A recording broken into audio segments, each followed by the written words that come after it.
Hi, everybody. I'm going to read to you today from a book that we started when we were in school, but we weren't really able to finish it. So I'm going to read you part of this. Let's see if you guys remember some of the story. So the title of the story is Paddington Bear.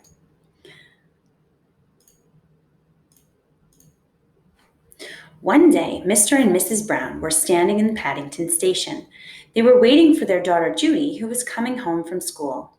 Suddenly, Mr. Brown noticed something small and furry behind a pile of mailbags. "Look over there," he said to Mrs. Brown. "I'm sure I saw a bear." "A bear?" said Mrs. Brown. "In Paddington Station? Don't be silly, Henry. There can't be." But there was. It had a funny kind of hat, and it was sitting all by itself on an old suitcase near the Lost Property Office. There he is. As they drew near, the bear stood up and politely raised his hat. "Good afternoon," it said in a small, clear voice. "Can I help you?" "We were wondering if we could help you," said Mrs. Brown. "Wherever have you come from?" The bear looked around carefully before replying.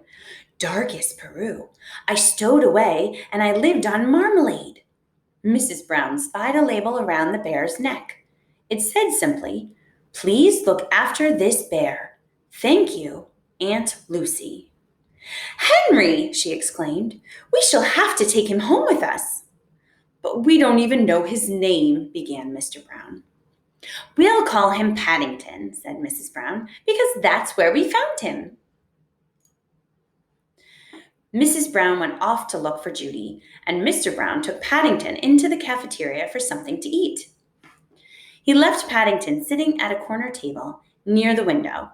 He soon returned carrying 2 steaming cups of tea and a large plate piled high with sticky cakes.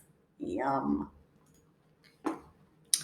After his long journey, Paddington felt so hungry and thirsty he didn't know which to do first, to eat or drink. "I think I'll try both at the same time, if you don't mind, Mr. Brown," he announced. And without waiting for a reply, he climbed onto the table. Mr. Brown stared out the window, pretending he had tea with a bear at Paddington Station every day of his life. When Mrs. Brown came into the cafeteria with Judy, she threw up her hands in horror. "Henry," she said, "what are you doing with that poor bear? He's covered all over with cream and jam."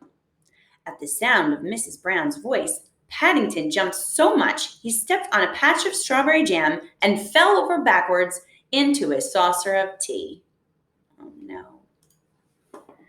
"I think we'd better go before anything else happens," said Mr. Brown, and he quickly led the way out of the cafeteria. Judy took Paddington's paw and squeezed it. "Come along," she said. "We'll take you home in a taxi. Then you can have a nice hot bath and meet my brother Jonathan." And we're going to stop there for now and answer some questions. Excellent listening, everybody. Hope you were reading along.